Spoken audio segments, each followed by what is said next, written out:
Hey guys, what do we got on?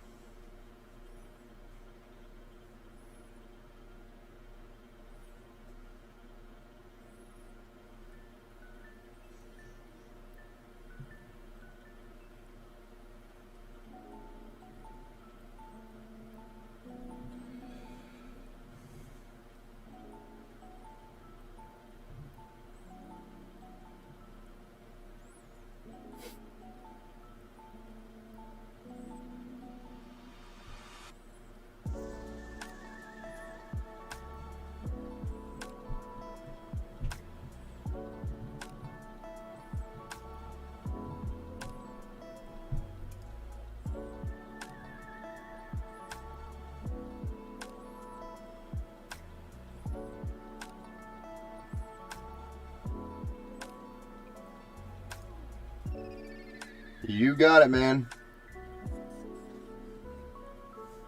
Hey Robert, how you doing? Yeah, so I've got cheap build. Yeah, this one kind of. I'm hoping you guys can hear my mic because my visual is not showing me my microphone actually working. Yeah, no, it's not. There's nothing wrong with it. Actually, this is kind of your right now in 2021 your budget option. It's not the greatest, honestly. So this parts in total will run you close to $750-ish, just in the parts. Motherboards, like I was saying before, they've gone up in cost like crazy. CPUs are going up in cost unless you have a Micro Center near you. Yeah, no, this is a great starter. So the idea is a great starter. Get you about 60 FPS in most titles, and give you the option to upgrade later down the road if you want. The case that we're going to be building this in is also a Lian Li, and it's a 205 Micro ATX. So the Landcool 205M. Got it behind me over here. It's black case. Then we got a couple of RGB fans to throw on there, spice it up a little bit. And honestly, I've mentioned this before, but the cost difference between RGB and non-RGB fans is not really significant, so you may as well just go with some RGB fans, spice it up a little bit. These are $39 on Amazon. Yeah, at least you can get them on Amazon for $39. And it's a CF120, which is addressable RGB, and it's PWM. So it's going to give you that great cooling performance, give you a little bit of RGB, and there's 3 in a pack. So 2 in the front, 1 in the rear. Good airflow. And then there's also 2 PWM fans in that case, which I'm going to mount on the top. So you'll have some pretty awesome airflow actually in the system. And then for the cooler, I'm using a black Intel cooler. I'm not going to use the cheap Intel cooler that comes with the i3. Probably can't see it when it's reflecting the light, but it's an i3 10th gen. I believe it's it's a 10100F. So it'll be a solid build. Nothing wrong with it. Good starter. Yeah, I'm not a big fan of Intel stock coolers, but the idea of this build is to keep the cost pretty much as low as possible, but to give you the best bang for your buck. So 500 watt power supply, your Intel i3, which has got 4 core 8 threads. I don't know why I just said 8 gen, it's 10th gen. Black cooler, it's a little bit better cosmetically, probably the same performance, but that's from an Intel i7. I think it was a 10700K. Oh yeah, but it was another 40. I think they're like $40. At least at Micro Center. You can tell I went to Micro Center for some of these parts with the stickers. But even so, I mean, it's not a super crazy build, but it's going to get the job done. Yeah, they're like the Hyper 212s. They're like 39 $34 to $39, I believe. Somewhere in that range. Might be a little bit less, but last I looked. I usually, I'll usually go for like the black ones, because I just don't like the huge chunky silver looking. It just reminds me of like 2015.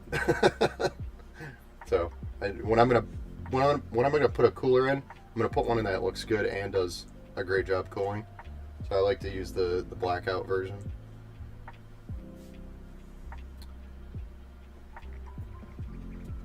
Yeah, last time I looked, I think they were like 30 something. Oh, I'm gonna look real quick. Just at Micro Center. Micro Center usually has like the best possible deal, but I'll look on Amazon real quick. Oh, look at that! I have Amazon open right now. Yeah, just out of curiosity, what is it? What does it cost?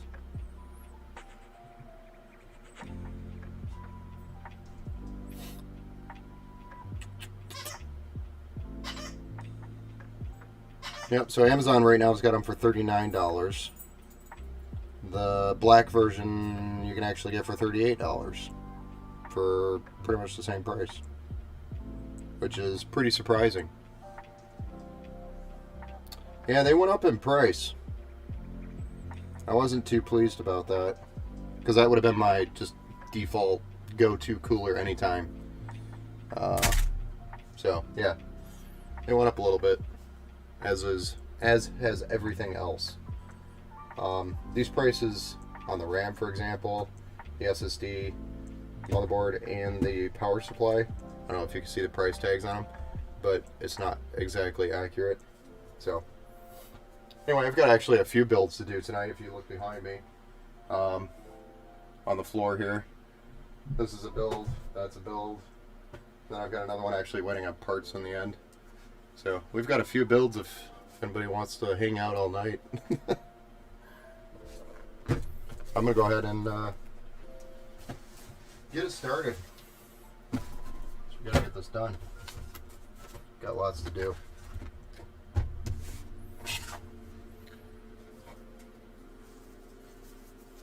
So we're gonna go with the Intel i3, like I said, the 10100F.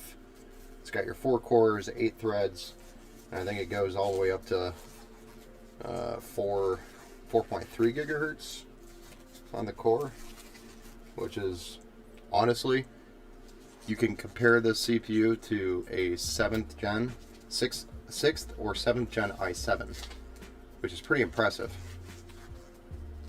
Yeah, decent CPU for the money. So you're getting i7 performance from the 7th and 6th generation for like $100. I mean, may as well.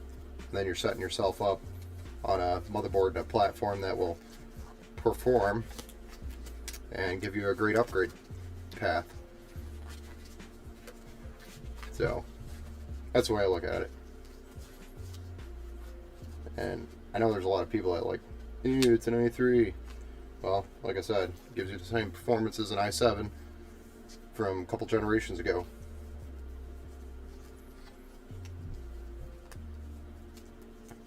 Yep. 4 cores, 8 threads.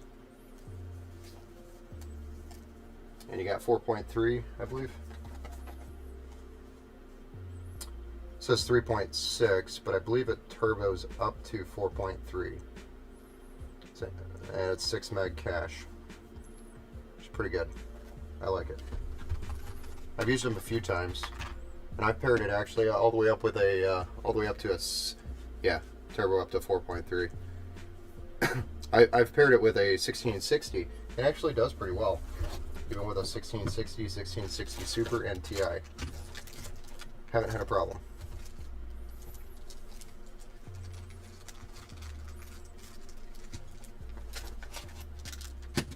So we got some builds to do. We're gonna get her done. The only reason why I went with an ITX motherboard is because literally I wanted a micro ATX motherboard, and I wanted a one of the newer 500 series, And I didn't want an H510 because those are disgusting. They're too small. Not enough features.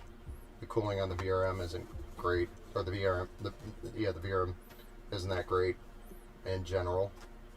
And I just wanted something you can upgrade on a little bit. So this was probably the cheapest 500 series board, if I remember correctly, unless I went to Z490. And finding a Z490M right now is really difficult. Yeah, much better.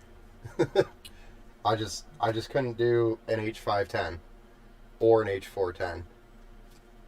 So I went with an ITX board because of the cost, and I'm kind of regretting it in a way because I could probably put this in an ITX case, but I'm not going to be doing that. So I'm kind of sad about that. But for the options available when I picked these parts up, this was the best possible option.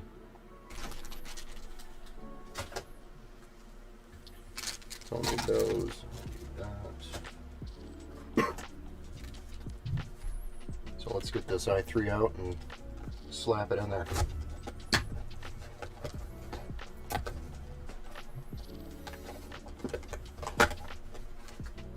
It's a cute little board though, so if you ever need an ITX case or an ITX motherboard for an ITX case, this is definitely a good option. It's a nice little board. It's got pretty much everything you could pack onto an ITX board. It's even got USB-C and the AC built in, so you got Wi-Fi 6 in here and Bluetooth. And then you've got obviously your two DIMMs for your RAM. Got a couple of fan headers at the top. Got addressable RGB, and you have RGB, so both 5 volt and 12 volt headers for your RGB. It's got 8 pin for the CPU, 24 pin for the motherboard, USB 3 and USB 3C, which is kind of cool. So yeah, it's got a lot of stuff packed onto this motherboard. And they've got the battery sitting right here. This looks like it's just glued onto the side of the Wi-Fi there. And then you've got, I believe, one or two, I think it's just one M.2 under here, I believe. And some SATA ports. And a USB 2.0 header. Oh, there's another fan header. So you got a lot of options here. Looks like it supports a pump too. Possibly. Lots of options on this board, so it's actually pretty impressive for an ITX board.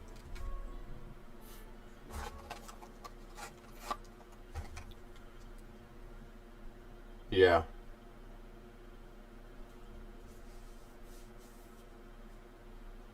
Yeah, that would be a nice little build with a 10900K in there. What case are you? I think you've mentioned the case that you were looking for before.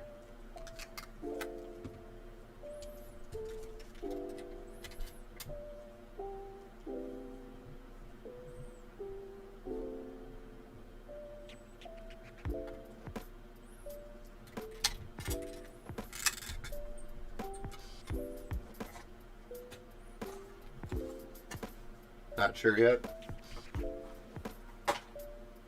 I don't know if you can see behind me, but I have all of these CPU coolers, just all stock coolers, just building up back here. So if anybody needs a cooler, I've got Wraith Prisms, I've got Stealth Wraiths, I've got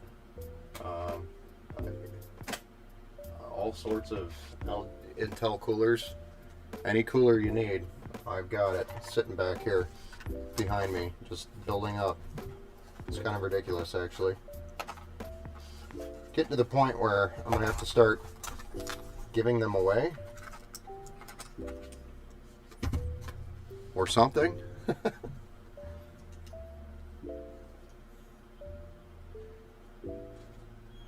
I know, I'm just gonna line them up on a wall one day and Use them as trophies, I guess. I don't know. They're not really impressive trophies, though. So I'm just going to use stock thermal paste on this. I know, shame on me.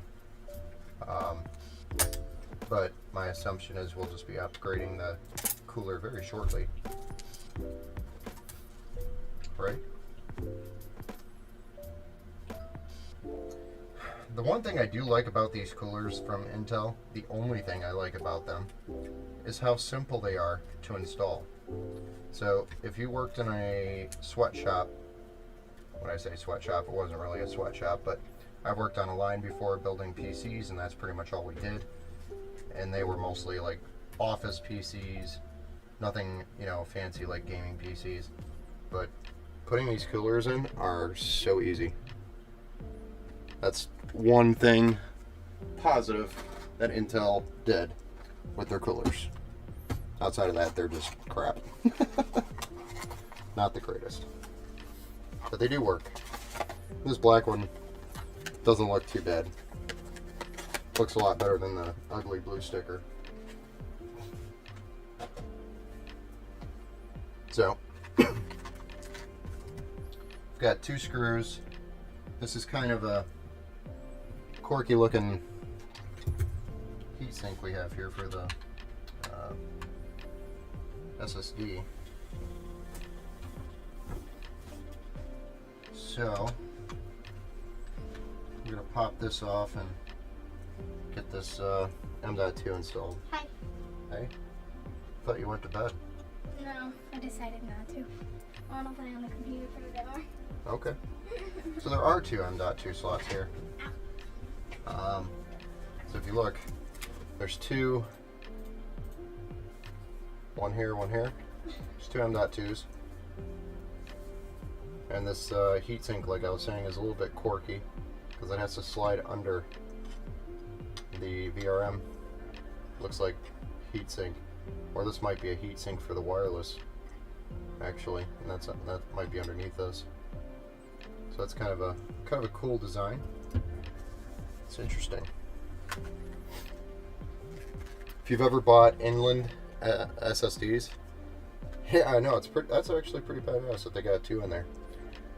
Inland SSDs and this packaging, it's impossible to open this packaging, or at least I have not figured out a clean way to open this packaging.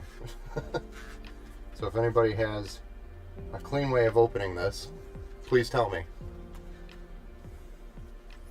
Yeah, oh yeah, I like them, but their packaging is not made for me. So I've got these fancy, super awesome scissors, and I just cut right across the plastic because trying to open this thing is just a pain in the ass, and I don't do pain in the ass. And I just slide it right out.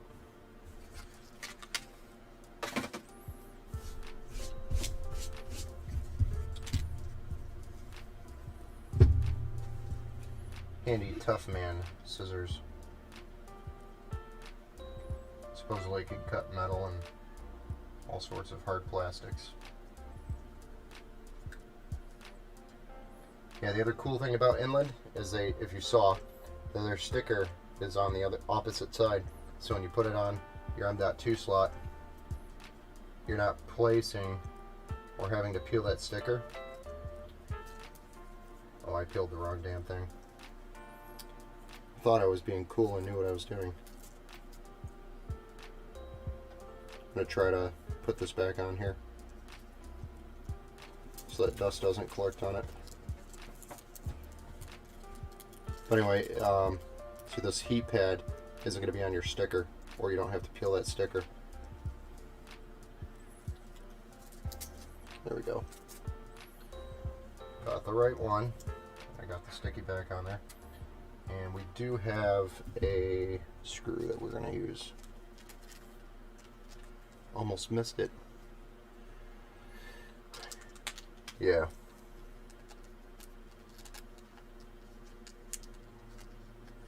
It's a nice little build. I mean, and this motherboard is in my opinion, pretty badass for its size. It's got a lot packed into it. Do you know why I'm having this? Why are you having that? Because I'm really tired still. Well, that should mean you should go to bed, not drink more sugar and tea. This is only tea. Well, you should go to bed. Sweet tea. Let's see how well I messed this up.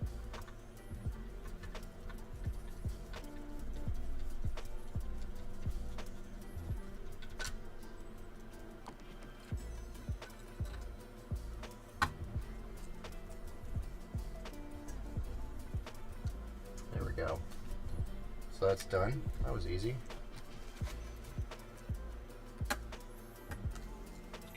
Get the RAM out.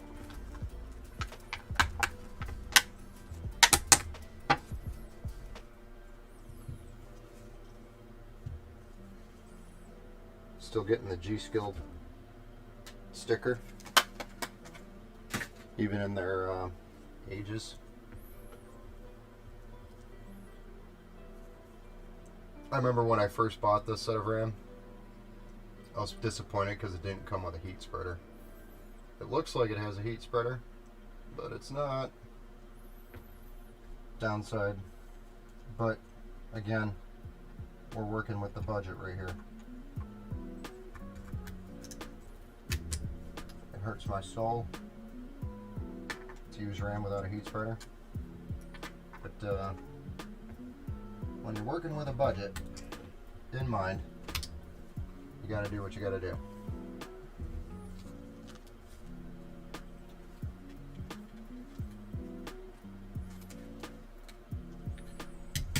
All right, we're ready for the case. I mean, look at that cute thing. That thing's loaded, ready to go. It's cute. Cute little motherboard.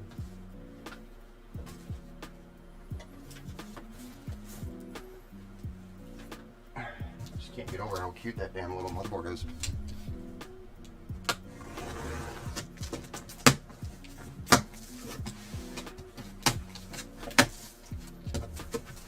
All right, getting the case popped out of here. Almost drop it. No big deal.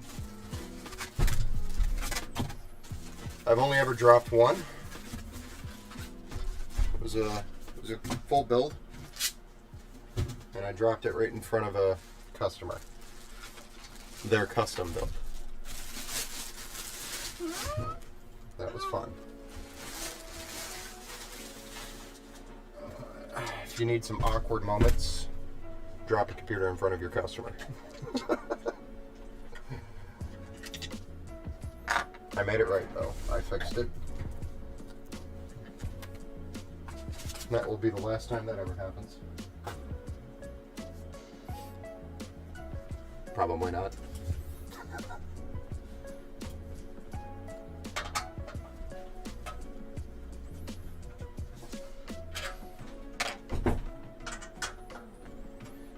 So yeah, this is the Lian Li 205M, Landcool 205M. It's a micro ATX case. It's black. It's by Lian Li. It's got tempered glass on the side panel. It's got a solid front, but some good airflow between the front of the case on the side here. So you got plenty of breathing room, as well as some ventilation on the bottom here. So a lot of good airflow from the front. You've also got options to install a 240 millimeter AIO on the front, 240 on the top. I believe you can go up to 140 millimeter fans on the front and the top, only 120 millimeter on the back, and you could also do, I think, a 280 millimeter AIO on the front and the top. So that's that little bit beefier AIO for your water cooling. So lots of good options in this case. Got your rubber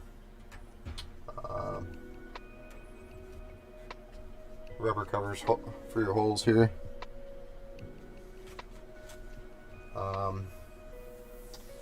quality of the case is great because, and usually you can tell one quick way to do it is how rounded off the holes or the cutouts are, the punch outs. They're nice and rounded. You're not going to cut yourself, not even on the IO. The back plate. The back pieces here are screwed in. They're not punch outs. So everything's nice and smooth and clean. It's a quality case. Cannot go wrong if you're going to go with Leon Lee. On the back side, you got plenty of space. You can see here I'm shoving my whole hand under here. So you got plenty of space for wires, hard drive or SSDs mounted in the back, wire management, and really anything you want to throw back here. Fan hubs, lots of space. Usually with a micro ATX case, you'll run into space problems on the back side, have trouble with wire management, but not with a Leon Lee case. You will not have that problem, ever. They are beautifully designed. So just kind of move that out of the way here for now. So, first thing I'm going to do is rip the two 120 millimeter fans out. And we're going to end up putting them up here at the top. So we'll get that out of the way. We'll just unscrew these, and then we're going to put our RGB fans in here. Then we'll mount the motherboard.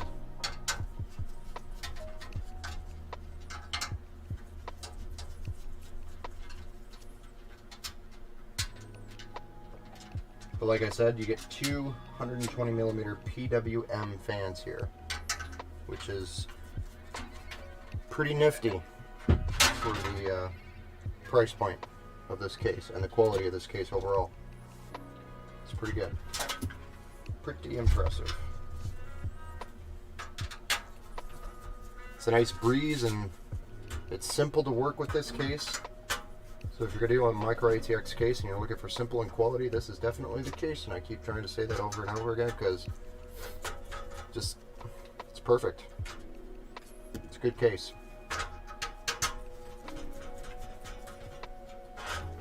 It's like I'm trying to sell the damn thing.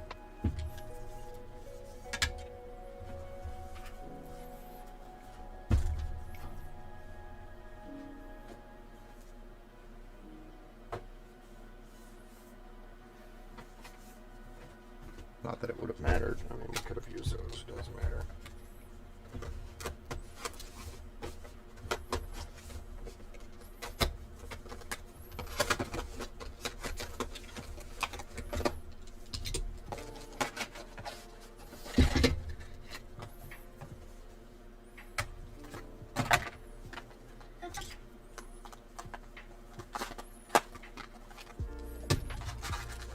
So this is the Deepcool. I've used these a few times now, and I'm sure you guys are familiar with them by now if you've watched my streams.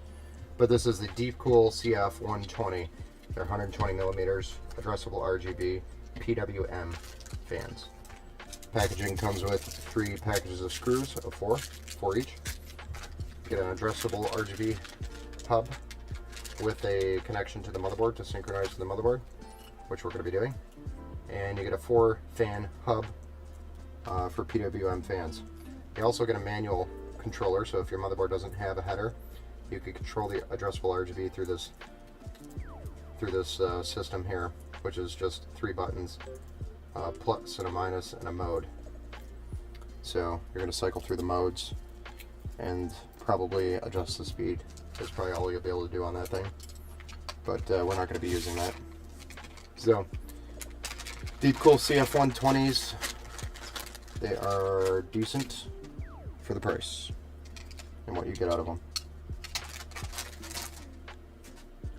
I've only had one weird problem with one of them, and it was during a shipment. The fan blade popped off, or the entire fan itself popped off, and I had to send them another one, a replacement. But it was the computer was shipped. So I believe it was damaged during the shipment because it definitely didn't leave here that way.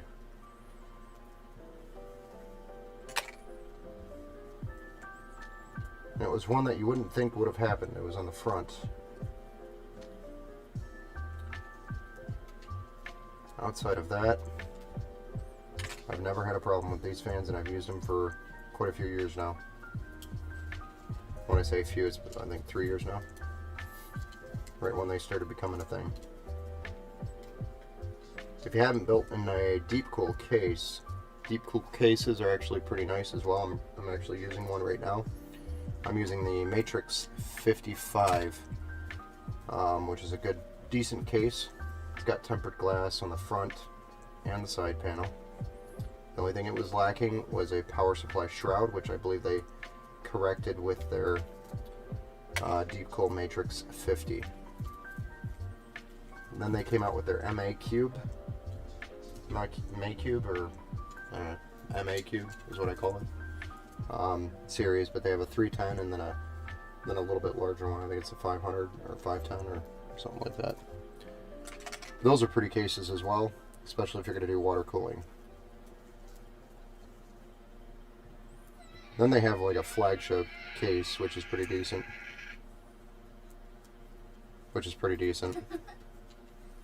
I've built in that once, and it was a pleasure to build in it.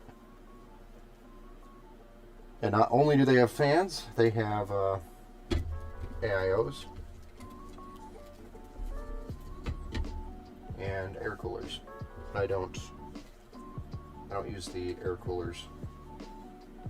I have a couple of different brands that I like the Hyper Cooler Master Hyper Evo 212. That's pretty much my go-to. And then I've used the ID cooling a couple times. They're decent for the price.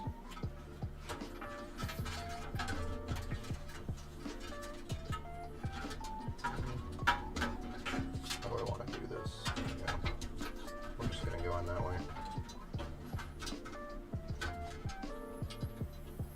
We're just going to do it this way. Call it a day.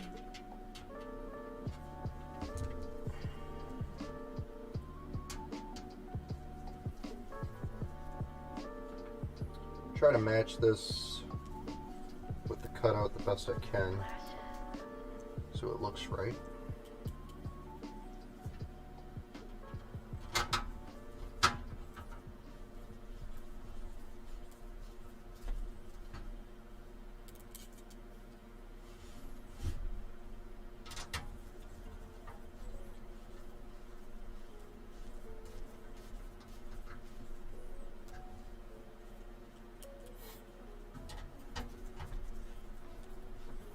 Yeah, but overall, these fans are definitely badass. They look badass when they're off. They look badass when they're on.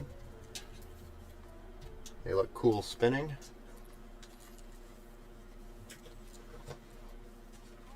Get the little spinny going. It's getting hot here in Michigan. I don't know about you, but kicking on the AC because it's warm here. We're going to route this cable through the top here.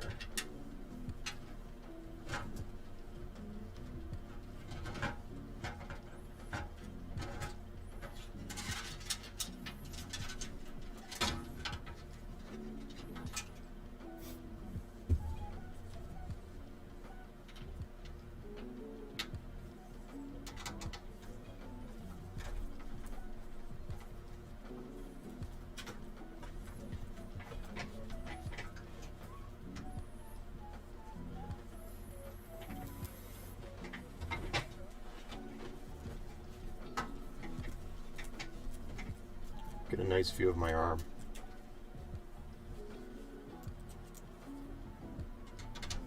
Guys love checking my arm out, don't you?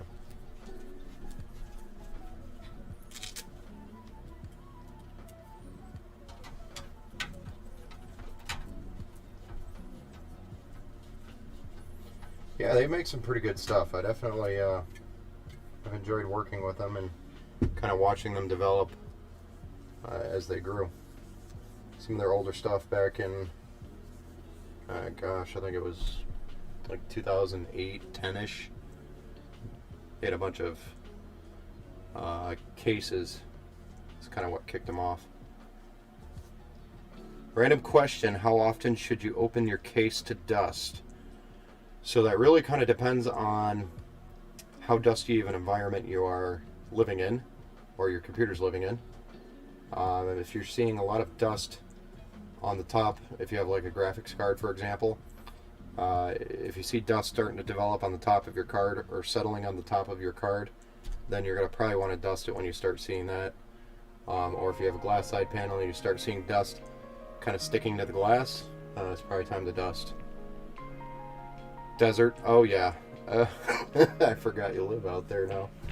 For some reason it slipped my mind. But yeah, I live on a dirt road, as you probably know, Robert. And we get a lot of dust here because we don't have central air. And I should be dusting my computer probably once a month at minimum because of the dust, and there's no central air circulating the air or filtering it. So if you're definitely in a desert, yeah, it gets pretty bad here.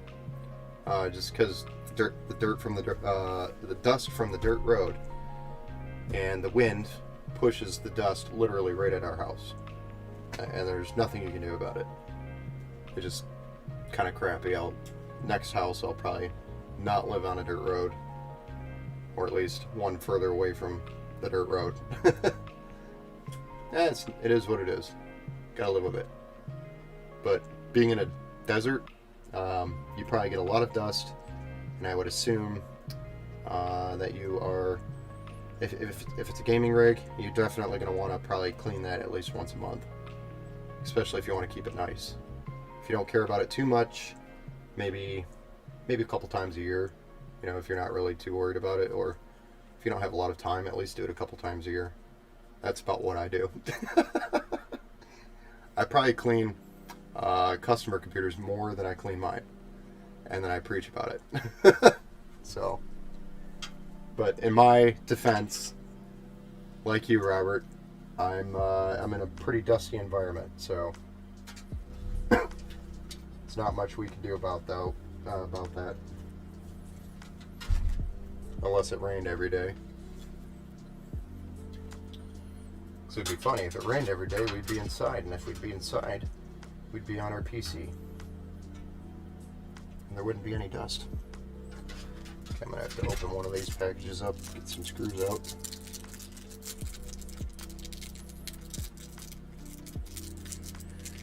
I place all of my towers on top of the table where my monitor and keyboard and mouse is. Yes, that's another good method.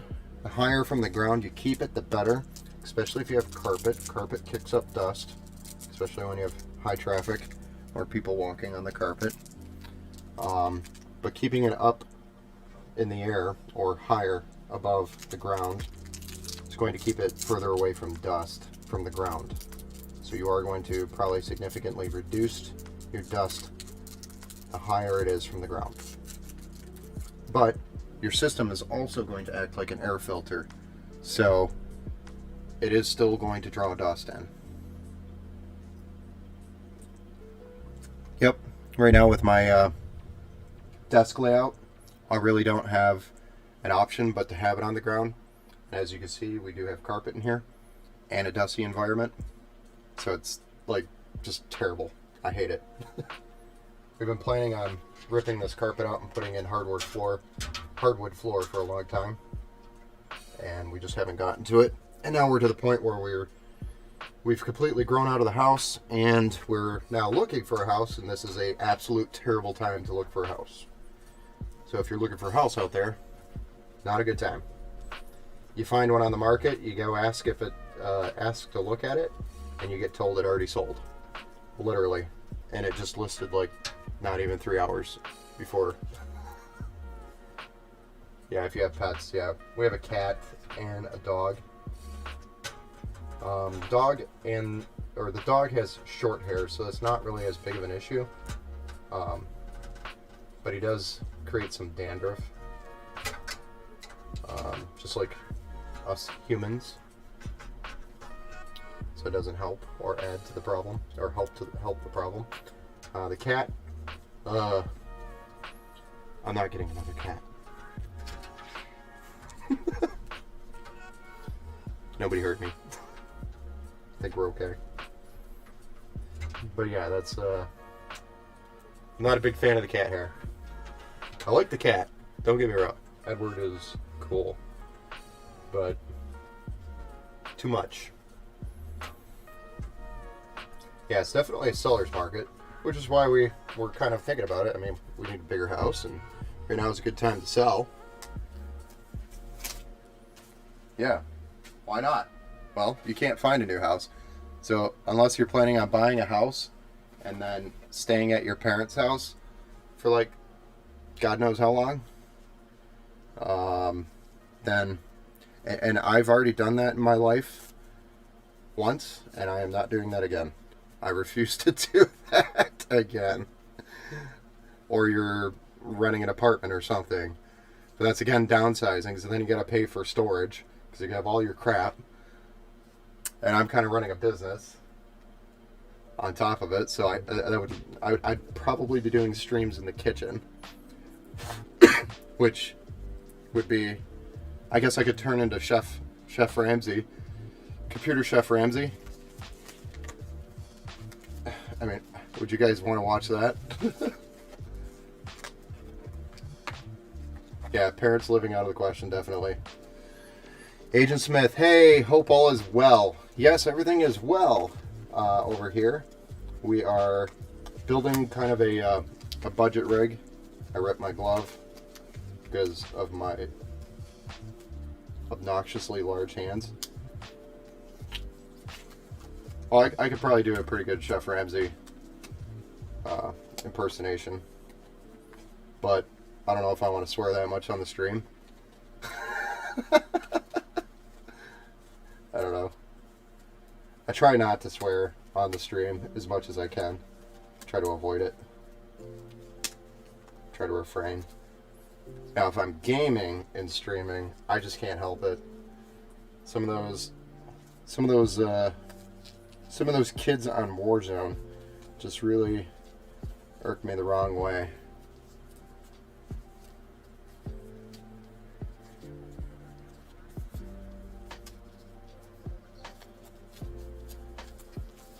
And I'm gonna have to just, I think I say this every time, but I'm gonna have to order some bigger gloves. These are just not working out. I didn't think my hands were this big. But okay. We'll go with it. It's halfway on. But that's about as good as it's gonna get. And the reason why I wear gloves, fingerprints. You get sweaty when you're building. You get sweaty when you're gaming. You get sweaty when you're doing anything. If you're Italian, your hands get sweaty. And I hate fingerprints on my builds. Can't stand it. So, gloves help keep the fingerprints down. So we got these two 120 millimeter fans that came with the case. We're going to slap this on the top. Give it a little bit extra exhaust, so it's not going to be a hot box like the Xbox 360. We don't do that here. We like things cool and quiet. No red rings here. Whoever designed that thing should have lost their job, by the way. The Xbox 360, whoever designed that thing. That thing was a hot box, for sure.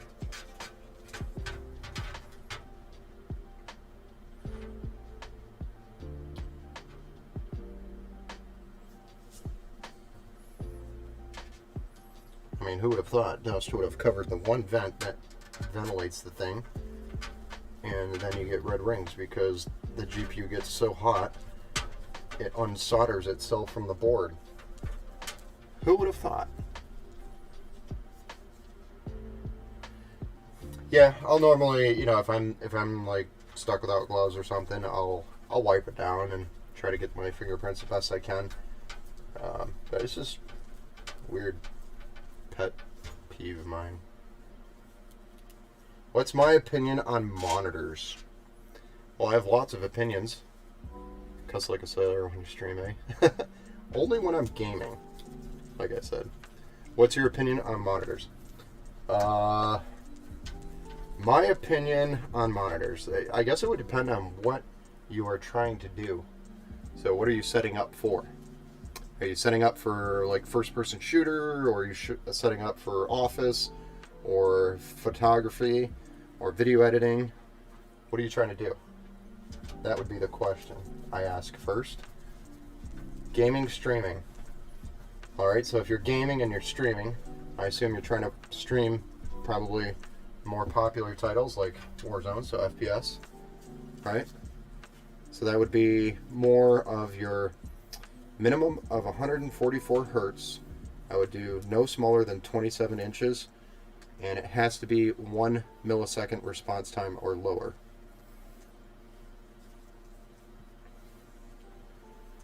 Yeah, you could do 240 hertz, but before you go out and buy and spend the money on a 240 hertz monitor, you want to make sure that your system is even going to hit 240 FPS in the game that you're trying to play, or it's a waste of money.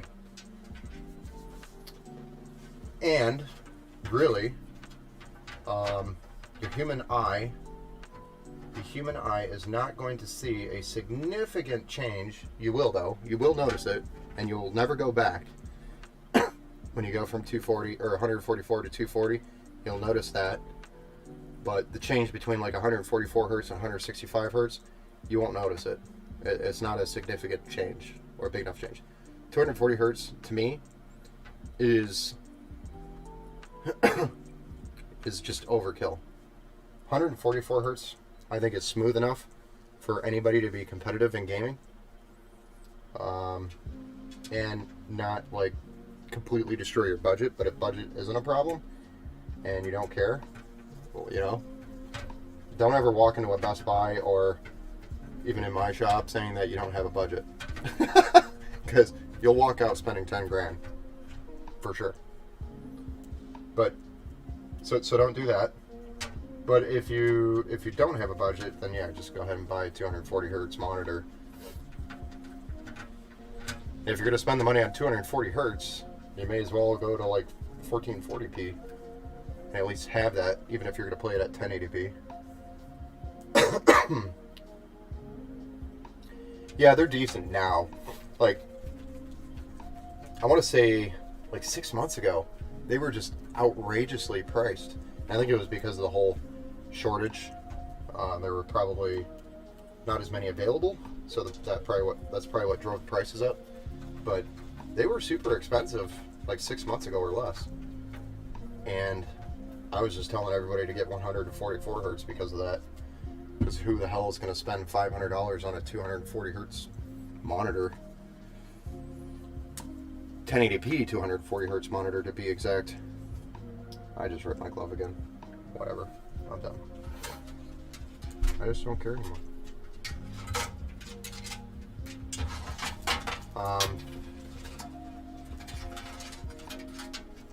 But yeah, so 1440p, 165 hertz, 1 millisecond. That's another important piece of information. 1 millisecond response time. You want to try to have a quick enough response time on your screen. You don't want to have like 5 milliseconds for your response time, because that's delay on from your video card to your screen. And when you're playing FPS, every millisecond counts. Yes, it also depends. Yeah, I mean, they're more so compatible with one another. But yes, if you have an NVIDIA card, go with G-Sync. If you have an AMD card, go with FreeSync. Yeah, for sure. I have G-Sync on my 2080 Ti, and I played with it both off and on, and it's an Asus TUF 27-inch curved 1ms 165 hertz monitor. I didn't notice the difference between on or off. Although I do have older eyes, so I'm like 30 plus years old, and I usually game at night when my eyes are already tired, so maybe that's why. But I've played around with it. Didn't really notice a huge difference. There was slight, barely, for me, barely noticeable. Now, when I went from a 4K 60 hertz monitor to a 1080p 165 hertz monitor, that was an insane improvement and difference. Like, I got the 4K monitor when 4K became a huge thing, and I downgraded to 60 hertz because I wanted the screen resolution over the extra speed. I'm not okay. No, I noticed. Okay, well, let's get this motherboard in here. So my glove ripped again, so I give up. Whatever. RTX 2060. Yeah, so if you have an NVIDIA card, which is the RTX 2060, you would go with G-Sync. So if you're gonna get a monitor, and if it's an RTX 2060 with FPS, and you're streaming on it, honestly, I wouldn't get a 240 hertz monitor. I'd get 165 hertz. No higher than that. So, I would also do 1080p, because if you're going to stream on the same PC, you're not going to be able to play 1440p very well. So I'd go 1080p, no higher than 165 hertz, 1 millisecond, and I would do 27 inches. And that also, the size of your screen is going to depend on the distance. I don't know, maybe you can see the distance from the screen to your eyes. So if it's going to be like right up in your face, you're going to probably want a smaller screen. If it's going to be further away, you could go bigger. But usually it's within arm reach, which is about 27 inches. And I would do curved for your peripheral vision.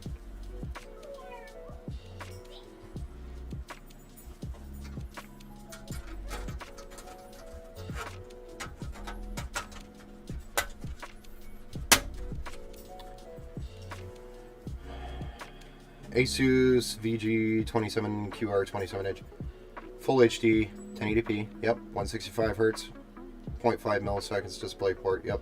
So actually, my brother has the same exact screen. He has the exact same one, and that screen will do you good. That will be a perfect screen. You will get a very good experience out of that screen. My brother loves it. So. And I have that exact one, except it's 1 ms instead of 0.5.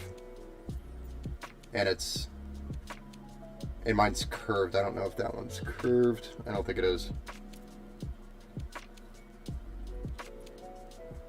It's not a bad price for a 27-inch, 165 hertz, 0.5 millisecond G-Sync monitor. Yeah, not curved. Yeah, I didn't think so. But yeah, no, that's a really good deal. If you do curved, I don't know if you've played on a curved monitor yet or not, or gotten to try one. So if you do curved, it's really the peripheral vision that you benefit with. So let's say you're staring down the center of the monitor, and your peripheral on a flat screen, it's further away from your eyes than on a curved screen, it's closer to your eyes. So your eyes can actually see on a curved monitor a little bit better than on a flat monitor. Your eyes have to work harder to adjust the distance between your eye and the monitor. So that's really the difference in curved while you're gaming. It's a very nice spinner. So that's really the difference between curved and flat, is the distance between your eyes and the monitor. I mean, it's worth it. And they have one. Asus has one. I think it's the Asus TUF. The only difference is it's 1 ms, not 0.5. But, I mean, that monitor is not going to do you wrong in any way. But it will take a little bit of adjustment for you to go from a flat to a curved.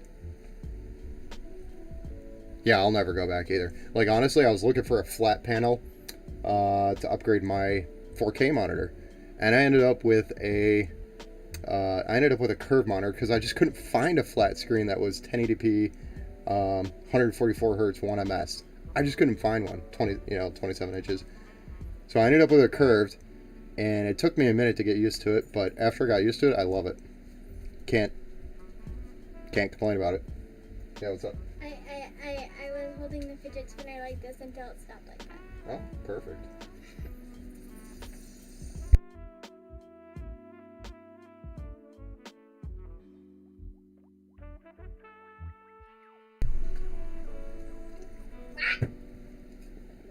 Yep, same thing with when you go from 60 hertz to 144 hertz, you'll never go back. I know, she's bouncing around in here. She's actually supposed to be going to bed, which is what I was telling her to do. She actually just finished school for the year today. So she is done. I finished my tests. I know, I just I told already her. finished school, but I finished tests. Yeah, it's definitely past her bedtime, but she gets away with it when Mommy and Daddy are busy. Mom is upstairs with Chloe, the newborn, Yep. and Only she's 3 weeks probably old. passed out because she's sleeping. And then Dad's down here trying to build computers and And I'm just playing with my monkey noodle. playing with monkey noodles stuff. Fidget The joy of toy. being a dad. Fidget toy. Although no, I would never exchange my life. And then our dog is just chilling. I know, and then on top of it, I've got our puppy Max right here at my feet, so I'm like constantly climbing over him. It's like everybody wants to like hang out with me right now. There's no better time to do it except for right now. When we get a new house, I'm gonna set up a stream room, and the stream room is gonna have a door with a lock on it, and I'm gonna go hide in there.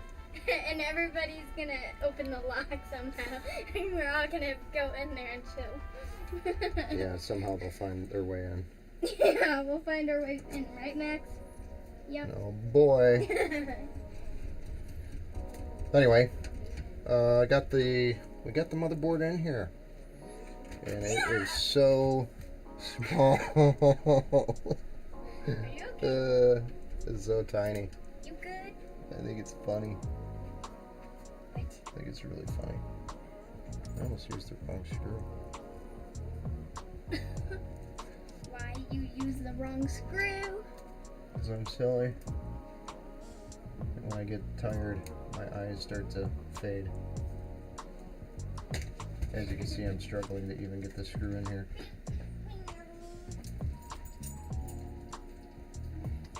Pop it. It's not helping.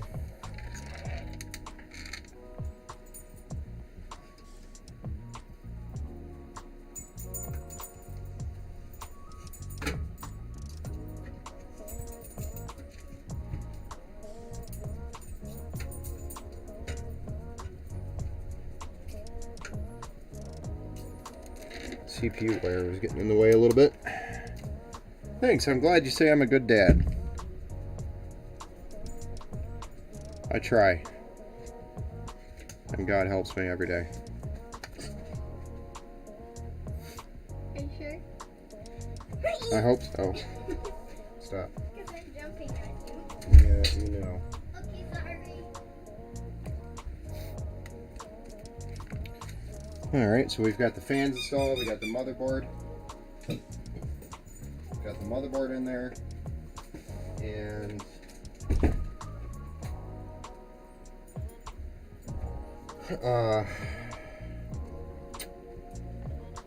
next we could do power supply. Let's get the cables plugged in, and then we'll do the power. Let's just do the power supply. Screw it. Let's just do it. Well, let's just do it. Power supply does full set.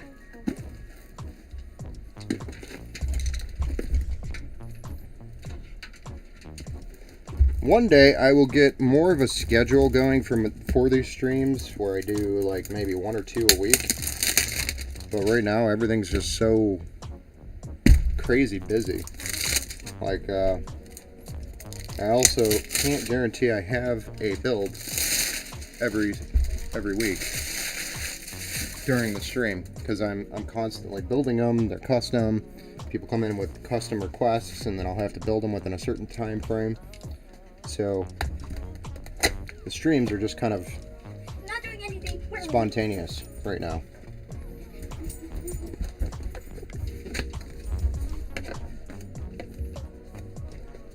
Not sure if you guys ever built with this power supply before, but you'll see this brand over at Micro Center a lot. It's called Red Dragon.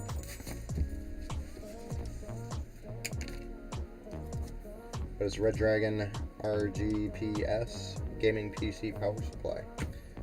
500 watt for 40 bucks, I think it was. And it's 80 plus bronze with black cables, so it doesn't look like trash. G-Skill power supplies, question mark. Is it G-Skill? Actually, I'm not even sure. This is the power supply we are using.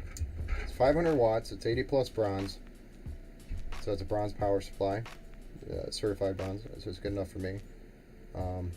It's got what looks like 100 watts on 3.3 or 5 volt. 12 volt is 492 watt. Rated power is 500 watts total. I think it's only got one rail though. Where's that show to? 10 amp max. Excuse me. Pardon me. Oh, Red Dragon. Yep. So, Red Dragon. If you haven't heard of them yet,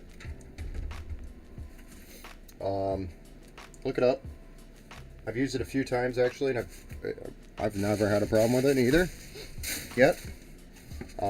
They're kind of your budget option for sure, but I mean, for what you get out of it, I think it's worth every penny.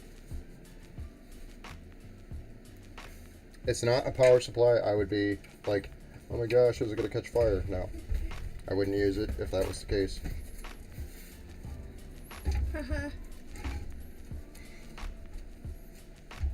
Lovely.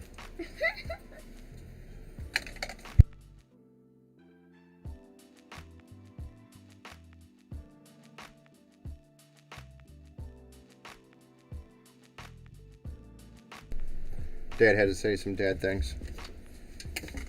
Again. But yeah. Good power supply for the price, and no, I have no...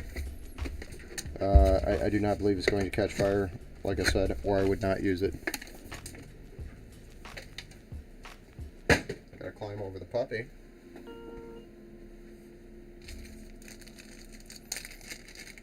I have Red Dragon mouse and keyboard. Yeah, like the mouse and keyboard from them are decent, but out of nowhere, I just started seeing their power supplies. So it's not really something you would expect to see from them, you know, a power supply. So I tried them out a few times, like I said, and they've been fantastic. And I do like their mouse and keyboards for sure. They're nice entry level. They have some nice entry level options, especially for budget, and they work great. I have no complaints about them whatsoever. And as you grow into it, you're going to find, obviously, you'll upgrade to something else a little bit with a little bit more custom options available to it. But they're great to start with and learn on.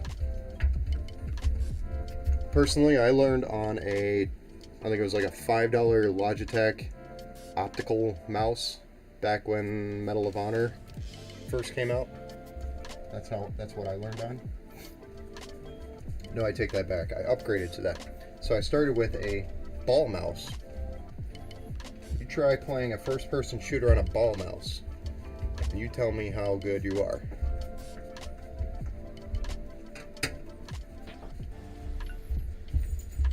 If you don't know what a ball mouse is, I'll have to grab one and show one on the stream next time. I'll have to dig one out of a box, if I have one. Or you could look it up on the internet. But you try playing first-person shooter competitively with that, and you tell me what your KD is going to be. So that's what I grew up with. I have one of those also. They're nice. I mean, until 30 minutes in, you get a little sweaty, and all of a sudden, your mouse gets a little dirty on the rollers, and it stops responding accurately. You got to take it apart and clean it. What? You got to clean your mouse? That's what it was like back in the day. Also, I love hearing everybody, like kids complaining about lag and whatnot. And I get it, when you're playing competitive, you want the best possible. And today you should definitely not worry or have to worry about lag. But like your latency, I grew up on dial-up. So I was playing Call of Duty 1 and Medal of Honor through multiplayer in clans with the dial-up. My ping was somewhere in the 300s, and I was getting headshots with Kar 98s. Dad, Max stole my mochi. Oh, don't put it on the floor. Sorry. So, not flexing or anything, but this old man had it back then.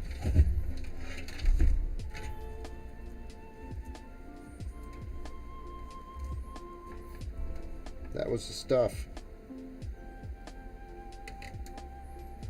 Back in the day.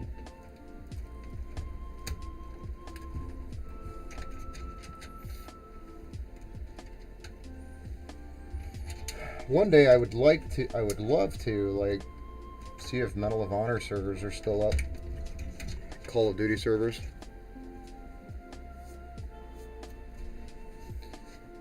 That'd be fun. What do you want? What do you do when you don't have enough fan headers on the motherboard? Do you purchase a fan splitter of the build? So I got lucky, or not lucky, but I kind of planned it in a way. So I've got a fan hub, PWM fan hub, which I'm going to run here on this header, over up here to the top. And that came with these 3 fans with deep cool. So this little fan hub, PWM fan hub, came with these fans in the packaging. Yeah, classic games for sure. So I've got the hub to do it, and then there's one more fan header up in the top corner, which is technically supposed to be like your option 2 CPU fan header, but I'm going to use it for one of the fans. So I've got enough to cover all 5 of these fans. But yeah, you would use a fan hub or a splitter. I actually have a couple. I might have one here. Give me a minute. I'll find it. I promise I'll find it. Here. So you'll have a fan hub, or you could do something like this, which is a splitter. It's PWM, so this would connect to the motherboard, and then you got 3 that split off, and they come with, I think they come with like 4 or even up to like 5. You just got to be careful how much power it's drawing off one header. That's the only thing you got to worry about. Yeah, fan hubs, they work too. You could get some external power to those as well. Fan hubs, some of the bigger ones. So that way you're not worried about drawing too much power off the motherboard fan header. Yeah. Yeah, that's right. Right?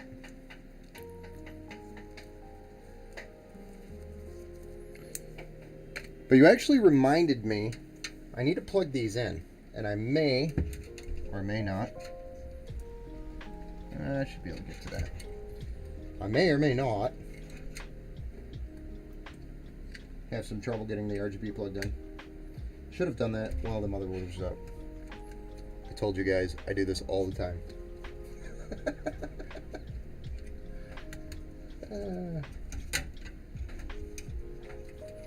And I may or may not have I'll fit through there. I'll make it work. Promise I know what I'm doing.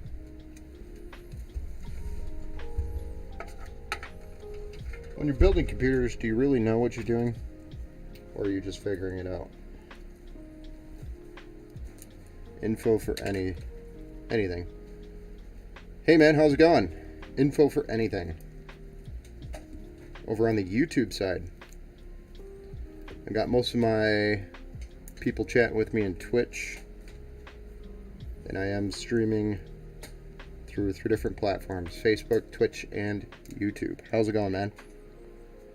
What can I do you for? That doesn't sound right.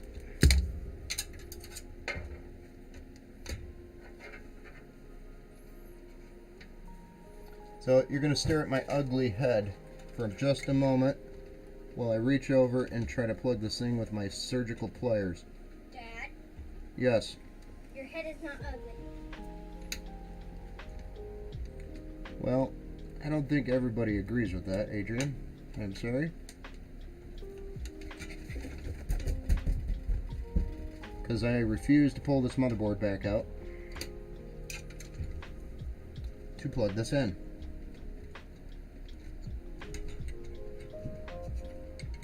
I'm in denial. No, that should be in, for the most part.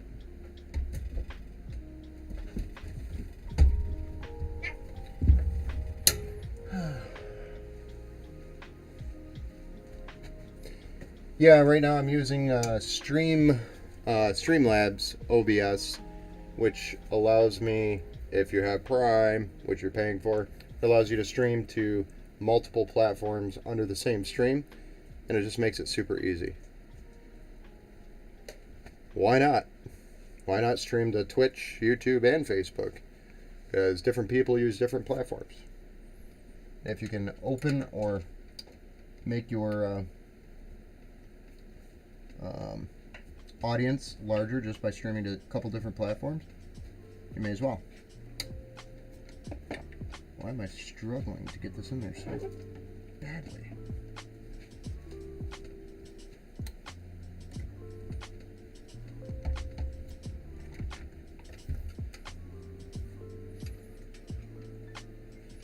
I can get this, I promise.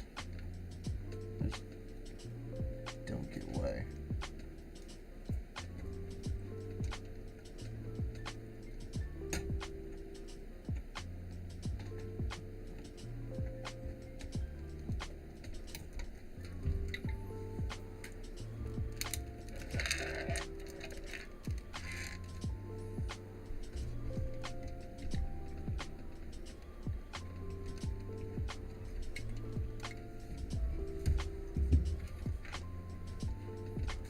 This is just stupid. Screw this. That's right, ladies and gentlemen.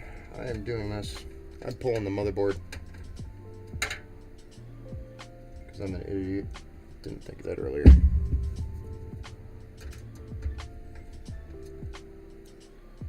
It's not that I can't get it lined up. I got it lined up, and when I try to drop it on the pins, it's like super tight. And I just don't want to bend one of these addressable RGB header pins.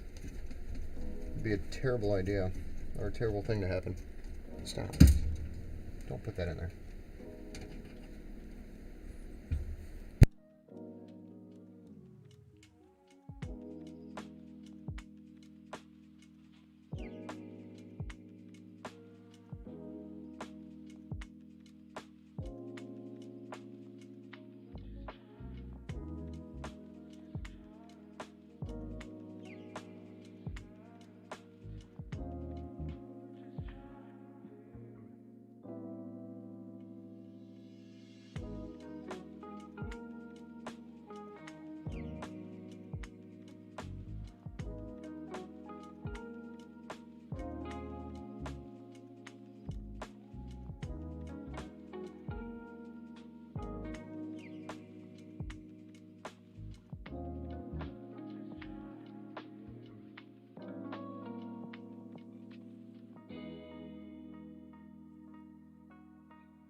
Alright, we got this. Now I just gotta put Humpty Dumpty back together again. What? So I did end up bending the addressable RGB pins a little bit, trying to get this in here. And you know what? The reason why this is happening? This is funny. I need to move this out of my way. You, sir, are in my way.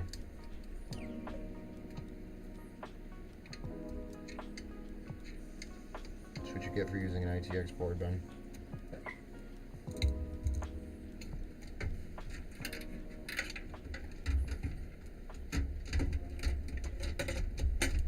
Try it again. The reason why it wasn't fitting was because the cable, or the header on the cable, was rubbing up against the I/O shield, and it wouldn't allow it to line up on the pins properly, which was causing the problem. Or it would have worked perfectly if the header wasn't so fat, like my fingers.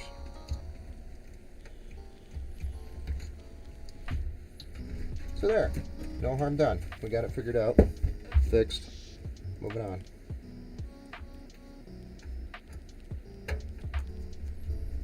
Then we'll get the front panels plugged in here. This is the fun stuff. Getting all the little details plugged in. We've talked about the hardware now enough to the point where if I talk about the hardware a little bit more, you guys are probably gonna walk away. But anyway, if you stare at my neck for 5 more seconds, you're probably gonna leave. What the hell, we want to look at that. So I'm sorry in advance. And you like my, if you don't have surgical pliers and a magnifying glass and you build computers, you need to get those. They come in handy, especially when you're fixing a bunch of solders. I don't normally do it, but sometimes you have no choice. In sticky situations, you gotta fix a capacitor that got busted, or who knows. But a soldering iron has come into good use several times now.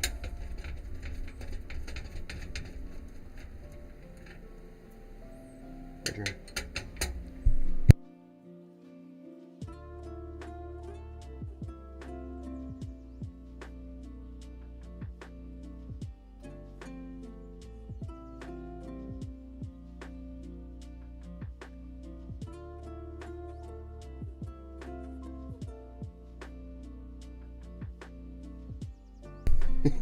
Just kidding. Just kidding. I gotta plug this stuff in. Silly.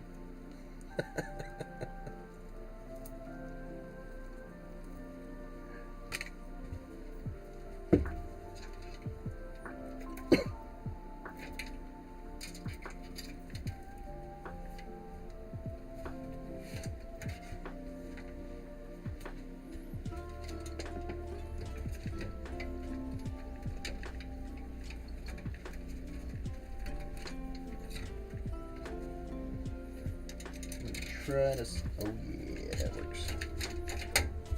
Using a couple tricks here, guys, or at least one. Put your audio, instead of having the cable run across anything or underneath, I'm going to slip it underneath the motherboard here, and then into the audio, front panel audio over here.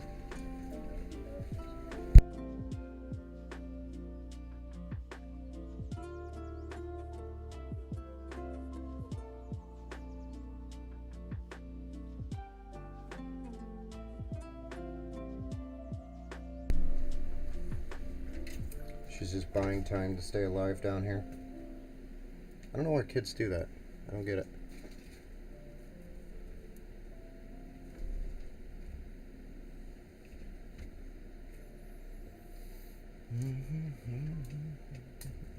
Ah, crap, I'm upside down.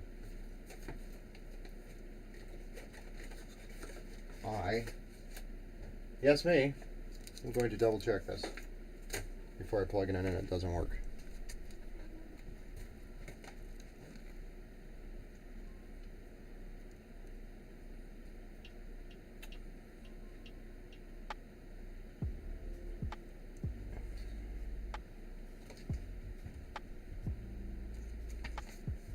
I thought right though. I would have been right.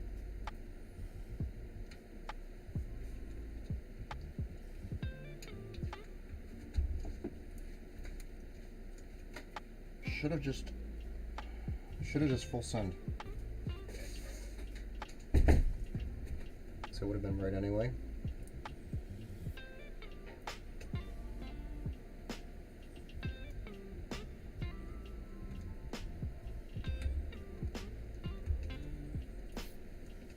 Do.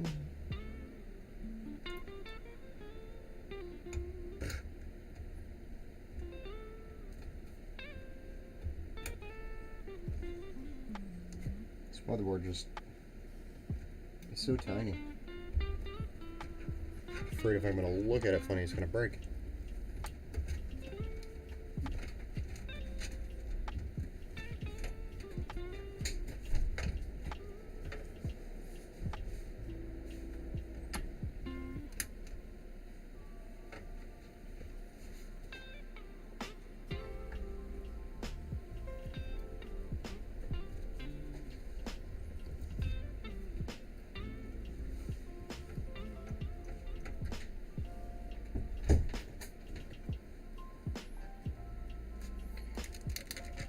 Can't see. Like when I first plugged this in, it sounded weird. So I had to look at the pins. Kind of sounded like it was messed up, but it's not. They're fine. They look fine. Here we go. Sweet.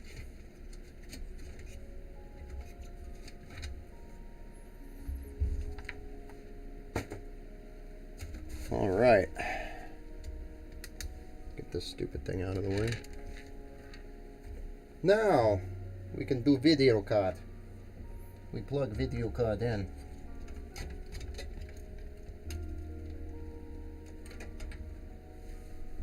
Got to make sure audio is not in way.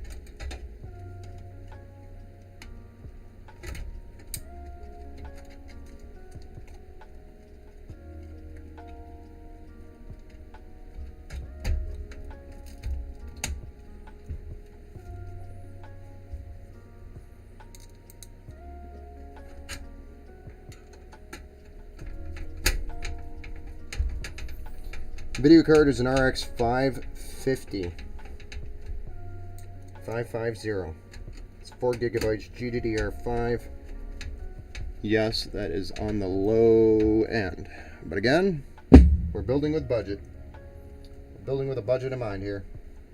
So do not worry, we have some higher end builds behind us that are much prettier, much better. Look nice, nicer. This one hurts my soul a little bit, but sometimes we got to do what we got to do to get started. And there is nothing wrong with that. There is no shame. There is no shame to start small and then upgrade your way to a beast. No shame. We've all done it. We've all been there. I think my first rig when I started was an AMD Duron. Nope, I'm wrong. It was a socket K, AMD socket K, running I think at 450 megahertz with 128 megabytes of RAM. And I had a 32 megabyte GeForce 256 AGP video card. Was it AGP or PCI? Or PCI? It was AGP.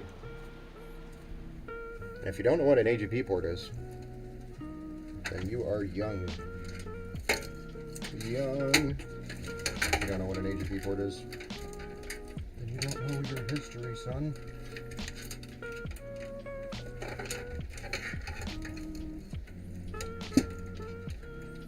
Well, I kind of screwed this up, didn't I? Especially for wire management. This would go down and around like that. That would look fine. Whatever. It's budget. It's budget, man. Budget. Keep that in mind. It's budget.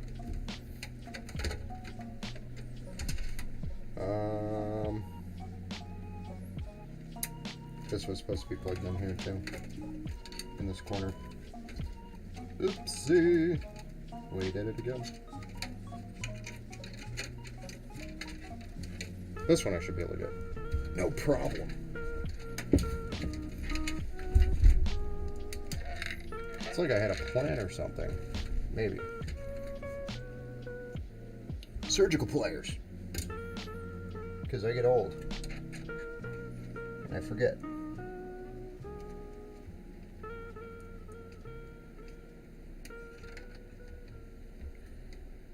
But I never miss.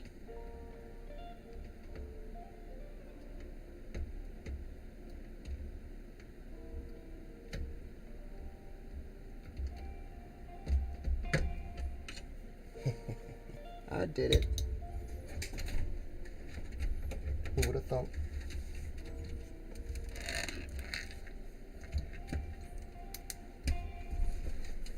There we go. Now let's do some cable management.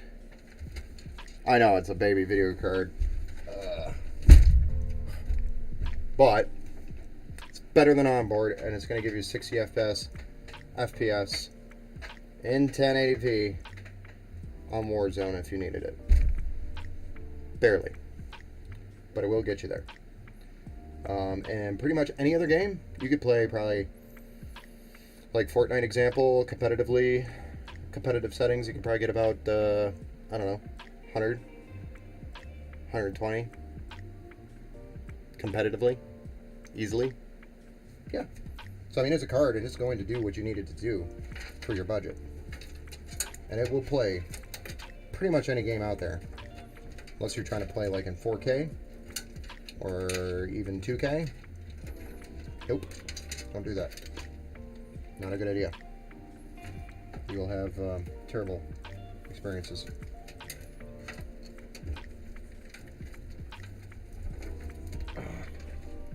Man.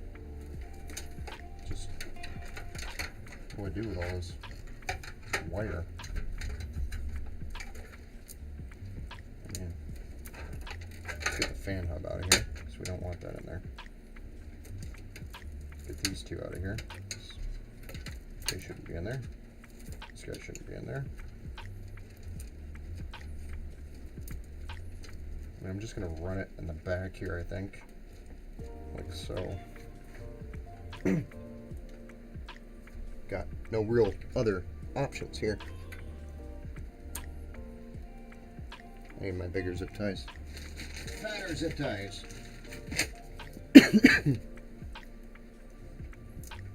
It's a cute little video card. It'll do the job. It'll get you there. It's like that first car. You know, it's not the Mustang. But you could drive it like a Mustang and pretend until you finally get your Mustang. Oh, that's probably a terrible analogy. Or metaphor.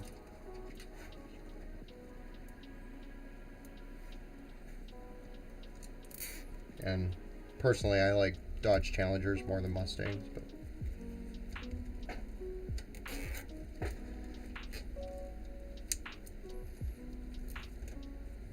I'm a dad too, so maybe that's why.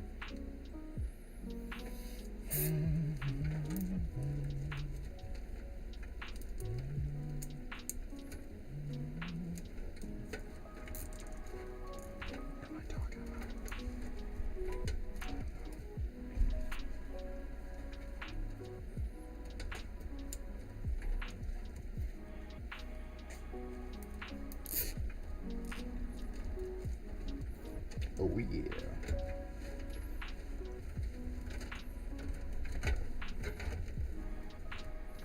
Get that wire harness. Look at that.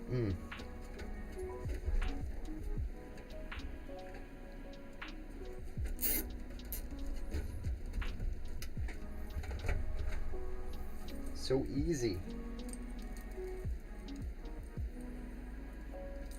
The last thing we got to do are the little bits and pieces of the fans. And then we fire this bad boy up. Take a break. And if y'all want me to do another one, I'll do another one. If not, then I'm going to go dark.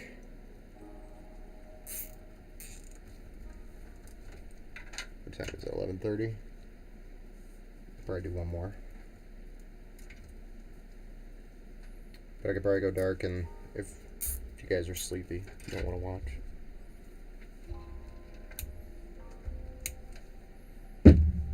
I understand.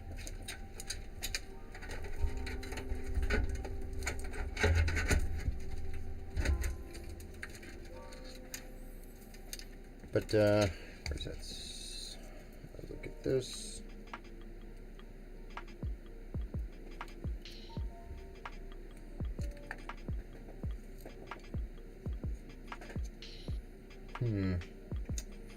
How do I want to do this?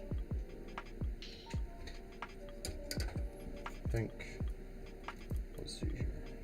Can this reach? Yes, she can.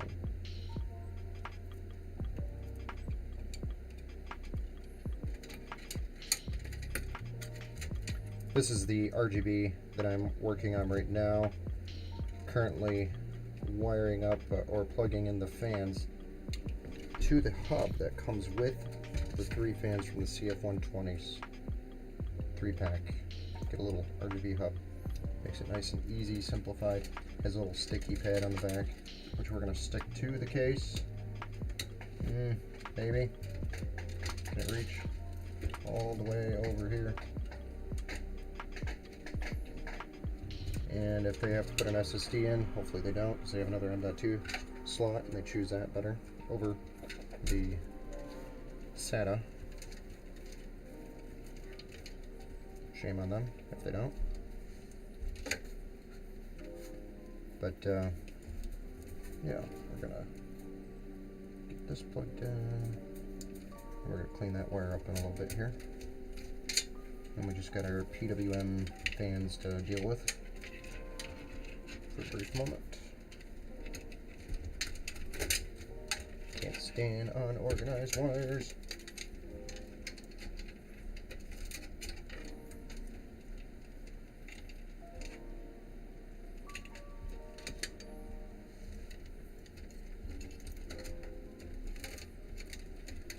Yes, I'm taking the time to do this. I'm sorry, I can't help myself.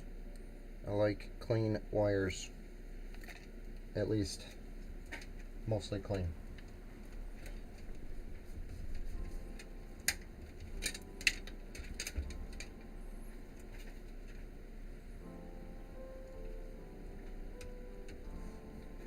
For the most part, this will be clean.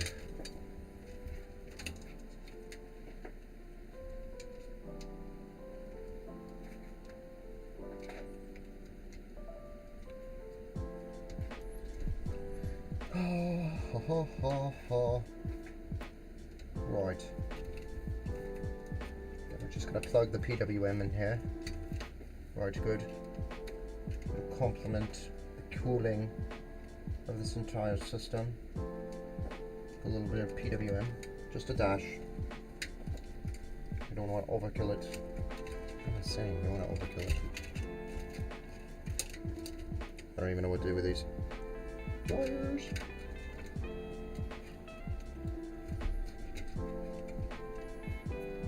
Sorry, Gordon Ramsay, I love you, but I like making fun of you too. And your British accent. Or Australian accent. Is it Australian or British? I can never tell.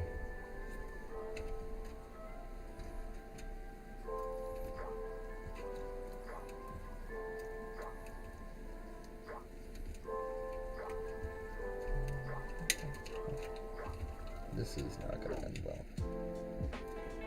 This is not ending well.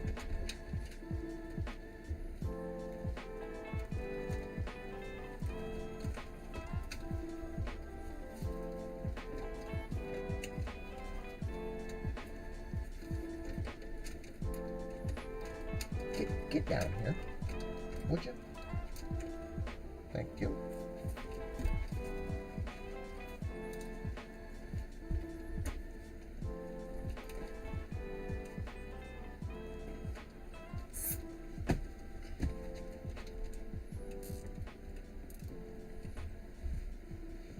Good night. Finally. Does anybody remember a game called Commandos?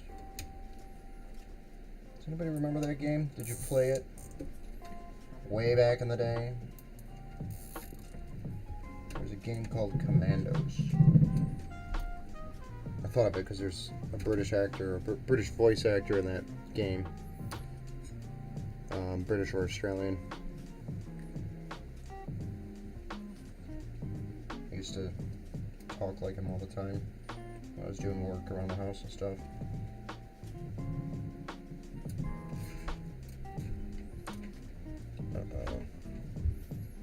Here, little girl upstairs bothering mommy, who is sleeping, I believe.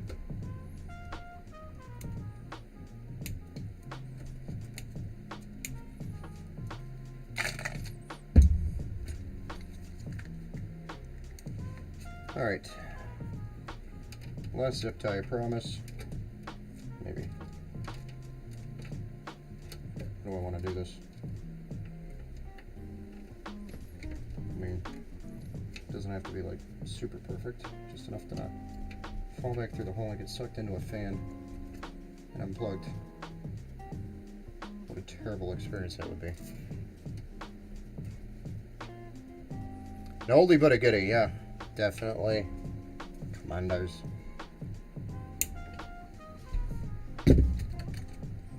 There we are. I mean, this is probably not my best work, but it's clean, somewhat organized. Doesn't look like insanity in the back. So, call it good enough. I hear somebody crying upstairs.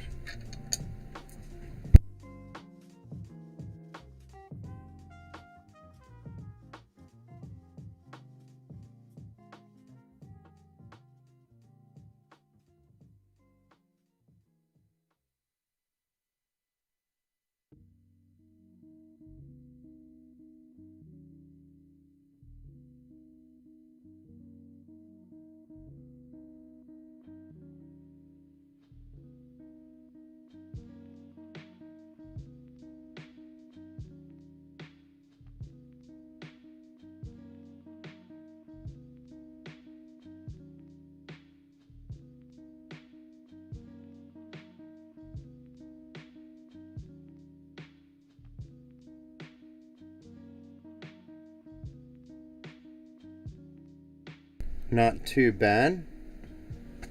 Looks clean. About as good as it's gonna get.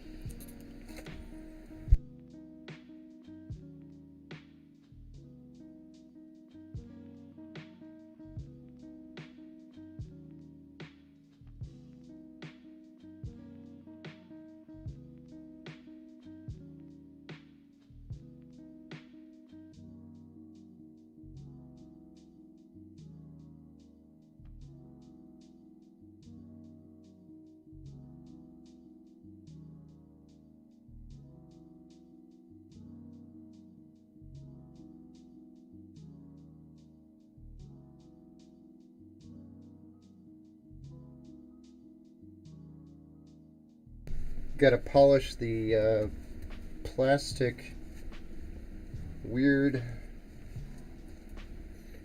residue that always gets left behind on them. Or you don't get that nice clean shine.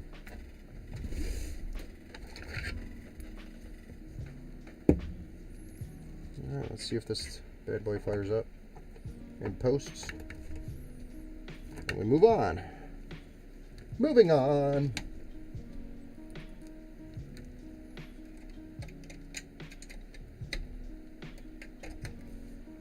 Man, there are so many USB ports on the back of this thing for an ITX motherboard. And you have 2 Ethernet. 2? What? I didn't catch that before. 2 Ethernet ports on the back. I'm assuming one is gigabit. And the other maybe 10? That is crazy. I gotta look that up. I just got really excited. First of all, shut that bad boy off. Ruh-roh.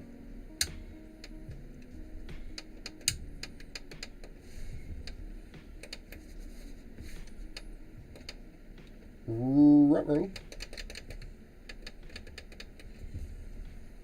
Hey guys, something's not right.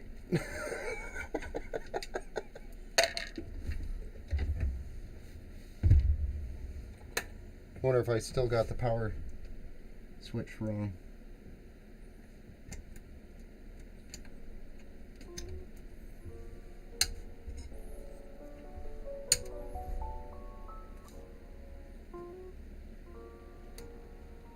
Yep. Somehow, I still managed to screw that up. No, it has to be backwards. I looked at it. Yep, I am backwards. Not bad. But we got a post screen, so that's a plus. Let's fix it real quick. So if you saw what I did right there, if you flip the switch and you got no power, no fear. Because guess what? You pull all this shit off there, touch the 2 pins. If it just still doesn't power on, then you got a problem, for sure. But my mistake was, even though I was backwards and I thought I was good, I wasn't good.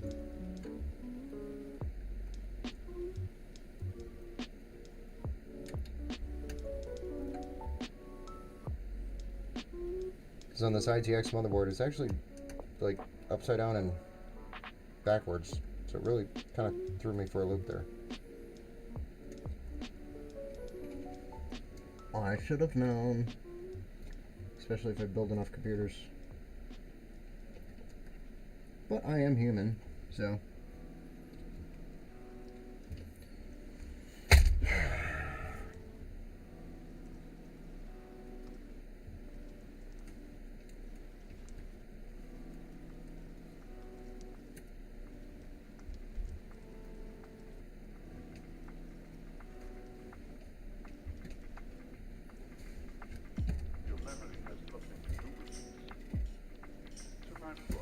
Sorry about the crying. She was crazy. She had a wet diaper and she was hungry. Go to bed.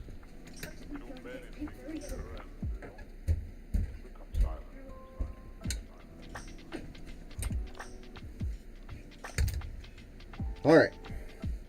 We've done it. This time.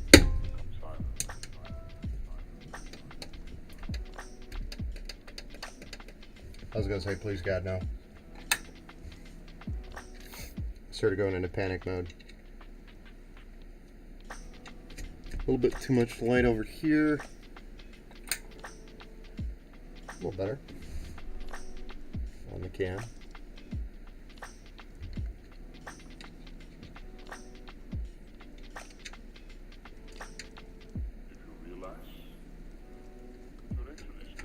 But there's your budget option. You're not gonna get much better than that. For your budget to get about 60 FPS and have some quality with some growth. Only thing different I would have done is a little bit larger motherboard. So if you got like $20 or $30 more in the budget, go with a slightly larger motherboard so you can expand on it a little bit more. Other than that, this is a great build to build for cheap to start out with. That'll get you about 60 FPS, and then give you a little bit of fancy addressable RGB, but it'll give you overall a really good experience to start with that will be, if not equal or better than console. And you could grow into it more as time goes on, or if you save more money and want to build more towards a better performing rig. So this is a great budget option. I build these quite often.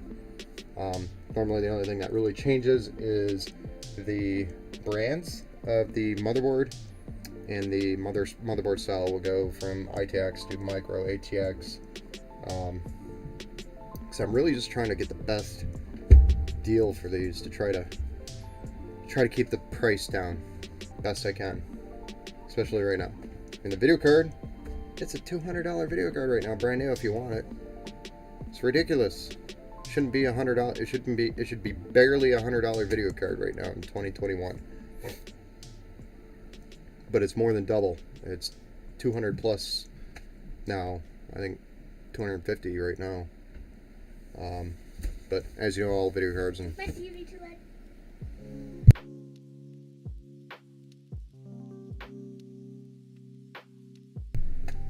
But as you know, video cards and everything are really expensive right now. So unfortunately, I have to raise my prices because my parts aren't coming in at the same prices anymore. And it's actually impacting all those distributors as well. So if you're thinking it's going to get better soon, it's not. The manufacturers are actually, like the CEOs are having board meetings discussing, like, hey, Intel, can you help us build more chips? They're at a point where they are 100% capacity, and this demand is not going to change, and it's not going to probably change until about 2024 when they finally catch up with it. I keep saying 2023, but I think it's now, just after this new information that came out. I think it's going to be 2024. So get ready for the long haul. So this is going to be the new norm for a while. And yeah, it sucks because it's impacting my business, the cost of builds. It was so nice. Even during the first mining escapade, that was still not nearly as bad as today. So if you want to get into PC gaming, you want to do it with a nice tight budget, keep it under $1,000 for the entire setup, monitor, keyboard, mouse, headset, and the build itself, and get about 60 FPS or better. This is your build. I'm gonna go take a quick break, or a break, if y'all are still on the stream. Maybe I'll keep building tonight. If not, I'll do a build tomorrow. Why not? Alright guys, if you're peacing out, peace. I'll be at least 15-20 minutes before I'm back on.